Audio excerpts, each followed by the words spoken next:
Hai, sekarang kita akan membahas mengenai materi sistem pernapasan manusia. Bernafas artinya kegiatan menghirup atau memasukkan oksigen dari lingkungan hidup dan mengeluarkan karbon dioksida dan uap air melalui alat pernapasan kita. Materi yang akan kita bahas pada sistem pernapasan manusia yaitu yang pertama, organ-organ pernapasan manusia, yang kedua, mekanisme sistem pernapasan manusia, yang ketiga, faktor penyebab gangguan pada pernapasan manusia, dan keempat, penyakit pada sistem pernapasan. Organ-organ pernapasan manusia yang pertama ada lubang hidung, rongga hidung, faring, epiglotis, laring, trakea, bronkus, paru-paru, bronkiolus, serta alveolus. Yuk, mari kita simak penjelasannya.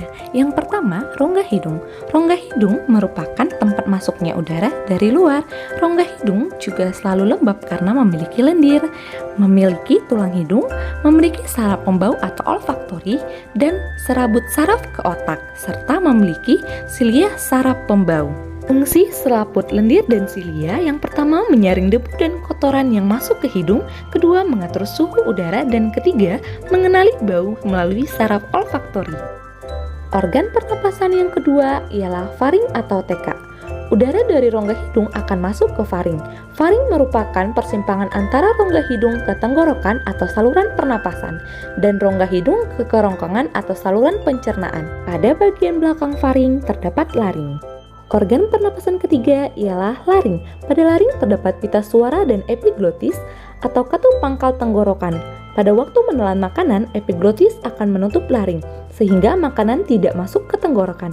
Sementara itu, pada waktu bernapas, epiglotis akan membuka sehingga udara masuk ke laring lalu menuju tenggorokan. Di bagian bawah epiglotis terdapat tulang rawan tiroid yang membentuk jakun yang lebih tampak pada laki-laki daripada wanita. Batang tenggorok atau trakea berbentuk seperti pipa dengan panjang kurang lebih 10 cm. Trakea bercabang dua dalam paru-paru membentuk bronkus. Dinding trakea terbagi tiga, yaitu lapisan luar terdiri dari jaringan ikat. Kemudian lapisan tengah terdiri dari otot polos dan cincin-cincin tulang rawan. Trakea tersusun dari 16 sampai 20 cincin tulang rawan yang berbentuk huruf C. Bagian belakang cincin tulang rawan tidak tersambung ke esofagus sehingga menyebabkan trakea tetap terbuka. Lapisan dalam terdiri dari jaringan epitel silindris selapis bersilia yang menghasilkan lendir. Lendir berfungsi menangkap debu dan mikroorganisme yang masuk pada saat menghirup udara. Selanjutnya, debu dan mikroorganisme didorong oleh silia menuju belakang mulut sehingga berfungsi menyaring dan mengeluarkan benda asing melalui batuk. Yang kelima, bronkus. Bronkus merupakan cabang batang tenggorok yang berjumlah sepasang, yang masing-masing menuju paru-paru kanan dan kiri. Struktur bronkus mirip dengan trakea. Bedanya, dinding bronkus lebih tipis dari trakea. Bronkus bercabang membentuk bronkiolus. Bronkiolus. Bronkiolus merupakan cabang bronkus. Bronkus kanan bercabang menjadi 3 bronkiolus, sedangkan bronkus kiri bercabang menjadi 2 bronkiolus. Bronkiolus bercabang-cabang menjadi saluran yang semakin halus, kecil, dan dindingnya tipis. Bronkiolus tidak punya tulang rawan, tetapi punya silia. Setiap bronkiolus bermuara ke alveolus. Organ selanjutnya, alveolus. Alveolus merupakan saluran akhir pernapasan. Dinding alveolus banyak mengandung kapiler darah.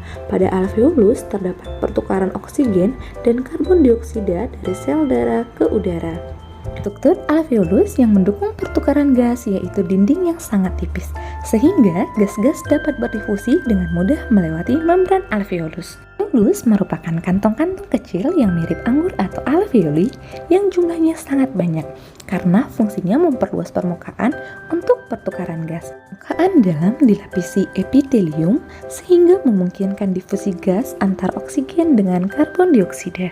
Bagian luar terdapat kapiler darah yang mempercepat terjadinya proses difusi dan pengangkutan gas. Organ terakhir adalah paru-paru. Paru-paru merupakan alat utama pernapasan manusia yang terletak di rongga dada. Bagian atas paru-paru berjumlah sepasang, yaitu paru-paru kiri dan paru-paru kanan, yang terbagi lagi menjadi belahan atau lobus.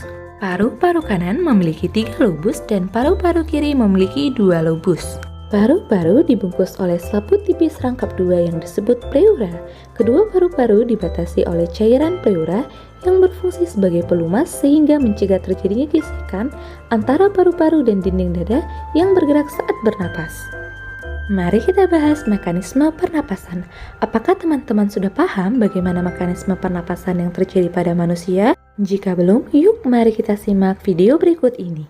Pada saat bernafas atau melakukan fase inspirasi, molekul oksigen akan masuk melewati lubang hidung dan akan menuju paru-paru melewati faring, kemudian trakea, dan akan diteruskan ke paru-paru melewati bronkus. Udara dari bronkus akan diteruskan menuju alveolus melewati cabang bronkus yang dinamakan bronkiolus. Dari dalam bronkiolus, udara akan diteruskan menuju alveolus untuk terjadi pertukaran gas antara oksigen dan karbon dioksida. Alveolus dikelilingi oleh banyak pembuluh kapiler. Alveolus terdiri dari ruang-ruang kecil yang dinamakan dengan ruang alveolus. Di dalam ruang alveolus terdapat banyak pori-pori. Pada pembuluh kapiler terdapat banyak sel darah merah yang nantinya akan mengikat molekul oksigen, sehingga molekul oksigen dari dalam alveolus berdifusi keluar menuju pembuluh kapiler dan akan diserap oleh sel-sel darah merah. Sehingga sel-sel darah merah yang tadinya berwarna keunguan akan berubah menjadi warna merah karena adanya kandungan oksigen. Oksigen selanjutnya diedarkan ke seluruh tubuh oleh sel darah merah melewati pembuluh-pembuluh darah.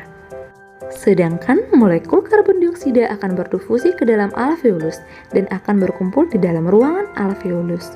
Yang kemudian karbon dioksida akan dikeluarkan tubuh melewati cabang bronkus, yaitu bronkiolus.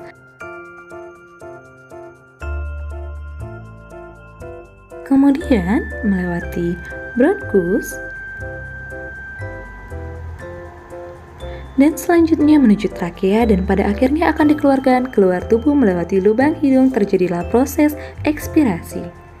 Jenis pernapasan manusia terbagi atas 2, yaitu pernapasan dada dan pernapasan perut. Yang pertama, mekanisme inspirasi pernapasan dada. Dimulai dari otot antar tulang rusuk berkontraksi atau terangkat, diikuti rongga dada membesar. Paru-paru pun ikut mengembang. Selanjutnya tekanan udara yang ada dalam paru-paru menjadi mengecil sehingga udara luar akan masuk. Selanjutnya mekanisme ekspirasi pernapasan dada. Tahapannya merupakan kebalikan dari mekanisme inspirasi pernapasan dada. Dimulai dari otot antar tulang rusuk berelaksasi, kemudian diikuti dengan rongga dada mengecil, paru-paru mengempis, dan kemudian tekanan udara pada paru-paru membesar sehingga udara keluar dari paru-paru. Sekarang kita beralih kepada mekanisme inspirasi pernapasan perut. Adapun tahapannya dimulai dari otot diafragma berkontraksi, kemudian diikuti dengan rongga dada membesar, kemudian paru-paru mengembang dan tekanan udara pada paru-paru mengecil yang mengakibatkan udara masuk. Sebaliknya, mekanisme ekspirasi pernapasan perut dimulai dari otot diafragma berelaksasi, kemudian diikuti dengan rongga dada mengecil, sehingga paru-paru mengecil dan kemudian tekanan udara pada paru-paru membesar, sehingga udara keluar. Nah, berikut kata kuncinya untuk mempermudah kita mengingatnya. Kalau pernapasan dada yang digunakan adalah otot antar tulang rusuk, pernapasan perut yang digunakan adalah otot diafragma. Nah, untuk inspirasi akan terjadi kontraksi, sedangkan ekspirasi akan terjadi relaksasi. Kalau untuk tekanan, maka kebalikannya ya. Kalau paru-parunya membesar, artinya tekanannya mengecil. Sedangkan saat paru-paru yang mengecil, maka tekanan akan membesar. Sekarang, mari kita membahas volume paru-paru. Terdiri dari 4, ada volume tidal, volume cadangan inspirasi, volume cadangan ekspirasi, dan volume residu. Sedangkan kapasitas paru-paru terdiri dari kapasitas residu fungsional, kapasitas inspirasi, kapasitas vital, dan kapasitas total paru-paru. Nah, sekarang coba jawab pertanyaan berikut ini.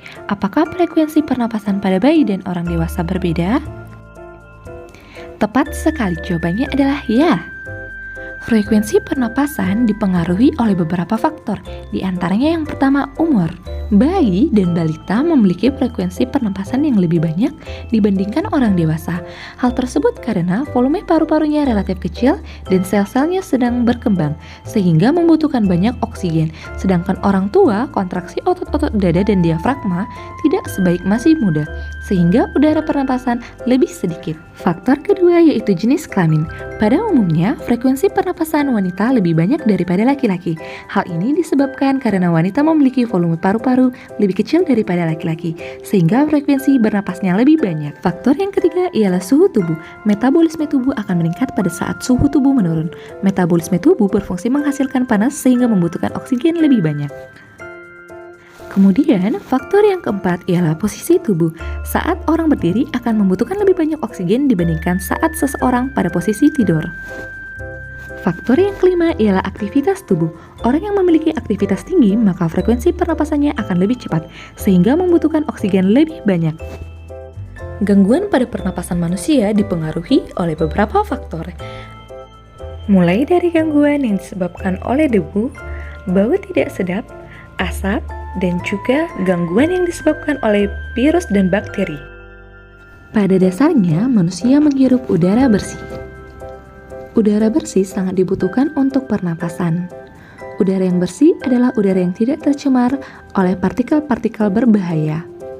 Jika kita menghirup udara bersih, tubuh akan menjadi sehat dan segar. Sebaliknya, jika kita menghirup udara yang tercemar, tubuh akan mengalami gangguan pernapasan. Udara bersih mengandung oksigen. Jika kita menghirup partikel-partikel berbahaya seperti yang terkandung dalam asap sisa pembakaran sampah, asap rokok atau asap kendaraan, dan lain-lain, tubuh kita akan bereaksi seperti batuk-batuk atau sesak napas. Nah, jika terlalu banyak menghirup partikel-partikel berbahaya tersebut, maka akibat yang paling fatal adalah kanker paru-paru. Bagaimana ya kalau kita sesak nafas itu karena banyak asap? Atau pernah nggak sih hidung kamu mampet karena pilek? Sesak napas dan pilek merupakan contoh dari jenis penyakit yang dapat menyerang sistem pernapasan kita, yang disebut juga dengan penyakit pada sistem pernapasan. Penyakit-penyakit pada sistem pernapasan sangat banyak, di antaranya ada influenza, TBC, bronkitis, dan pneumonia. Influenza merupakan salah satu penyakit pernapasan di mana penderitanya akan mengalami batuk, sakit kepala, ngilu pada sendi, pusing, bersin, batuk-batuk, pilek, dan terkadang muntah. Penyakit bronkitis merupakan peradangan pada bronkus yang bermula di dada atau mengikuti flu yang menyebar di dada. Awalnya timbul rasa sakit di dada, disertai batuk dan kadar suhu tubuh tinggi atau meningkat. Penyakit pneumonia merupakan radang paru-paru akut yang menyerang tiba-tiba dan cepat menjadi parah. Penyakit ini terjadi setelah penderita terkena campak, influenza, dan bronkitis. Kemudian penyakit TBC atau tuberkulosis merupakan penyakit yang menular sehingga penderitanya harus dikarantina. Bernafas adalah kebutuhan utama setiap makhluk hidup. Jadi, kita harus menjaga kesehatan alat-alat pernapasan kita seperti mengurangi pencemaran udara di lingkungan sekitar, tidak merokok dan tidak sering berada di lingkungan perokok. Dan juga jangan lupa pakai sapu tangan atau tisu untuk menutupi hidung dan mulut saat bersin atau batuk. Kemudian, tingkatkan daya tahan tubuh dengan makan makanan yang bergizi, istirahat yang cukup, dan berolahraga dengan teratur.